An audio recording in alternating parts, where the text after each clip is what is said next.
Hello friends, कैसे हो आप। किड्स टीचिंग चैनल में आपका हार्दिक अभिनंदन है। अगर आप चैनल पर नए हैं तो चैनल को सब्सक्राइब करना ना भूलें। अगर आप किसी भी हिंदी की तैयारी कर रहे हैं, किसी भी कंपटीशन एग्जाम की तैयारी कर रहे हैं तो चैनल को फॉलो जरूर करें। आपको सभी हिंदी के लेटेस्ट वीडियो मिल जाएंगे। तो शुरुआत करते हैं आज अपन बात करते हैं विराम चिन्ह।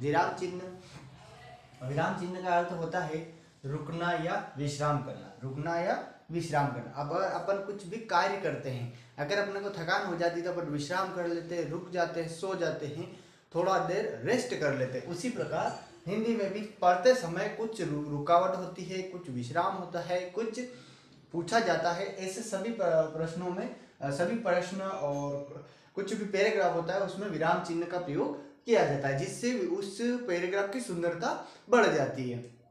तो विराम का अर्थ होता है रुकना या विश्राम करना। तो शुरुआत करते हैं अपन पूर्ण विराम। पूर्ण विराम एक सीधा डंडा खींचा जाता है, वाक्य के पूर्ण होने पर लगाया जाता है। जैसे ये वाक्य पूर्ण हो गया है तो यहाँ पर पूर्ण विराम लगा दिया, ये वाक्य पूरा हो गया तो इसमें पूर्ण विराम लगा दिया।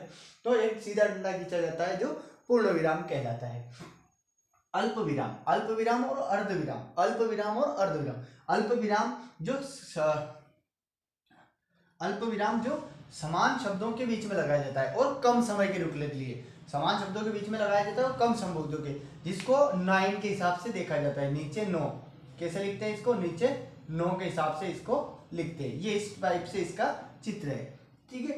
उसके बाद अपन बात करते हैं अर्ध विराम। अर्ध विराम का चिन्ह होता है अल्प विराम के जैसे ही केवल ऊपर एक बिंदी लगाई जाती है, ऊपर एक बिंदी लगाई जाती है। तो अल्प विराम और अर्धविराम। अर्धविराम में ऊपर बिंदी लगाई जाती है और अल्प विराम में केवल 9 जैसा लिखा जाता है। तो अल्प विराम के कुछ अधिक समय के रुकने के लिए, जैसे वो अल्प समय से ज्यादा समय के लिए रुक रहे हैं तो अर्धविराम का प्रयोग करेंगे। दूसरा अगला बात करते हैं उपविराम या पूर्ण विराम। उपविराम या पूर्ण विराम जो पीछे 2 बिंदियां लगती है, जिसको विसर्ग के नाम से भी जाना जाता है।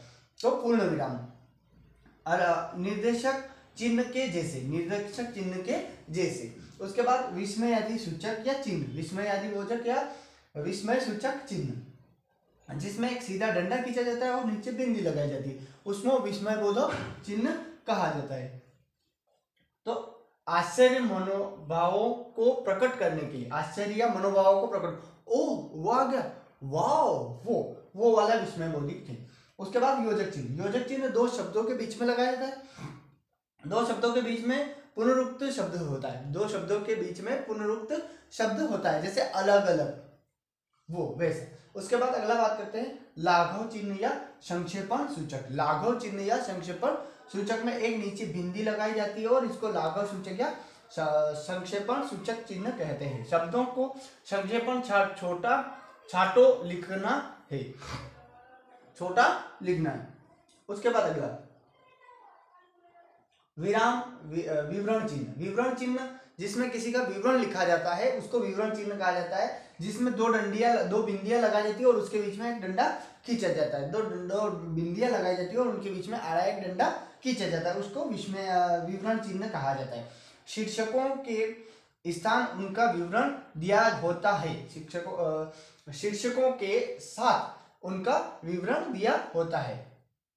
आगे हंस पद या त्रुटि सूचक चिन्ह। हंस पद या त्रुटि सूचक चिन्ह। हंस पद ये ऐसा ए बिना बीच वाले डंडे का ए जैसा होता है, जिसमें छूटे हुए शब्दों को लिखने के लिए, जैसे मान लीजिए कि मैंने को यहाँ पर छूट गया है, तो मैं इसको यहाँ ऐसे हंस पद करके भी इसको लिख सकते हैं, इसको हंस पद करके भी लिख सकते हैं। जहां जगह नहीं होती है, यहाँ जगह थी और जहां जगह नहीं होती है तो अगर वहां लिखने के लिए हंस पद का उपयोग किया जाता है। उसके बाद प्रश्नवाचक चिन्ह।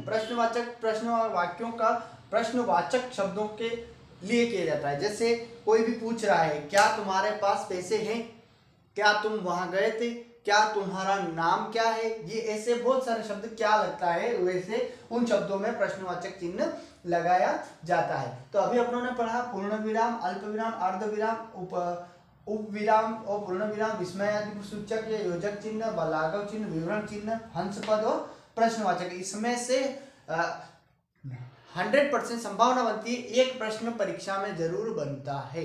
वीडियो पसंद आए तो लाइक शेयर सब्सक्राइब जरूर करें।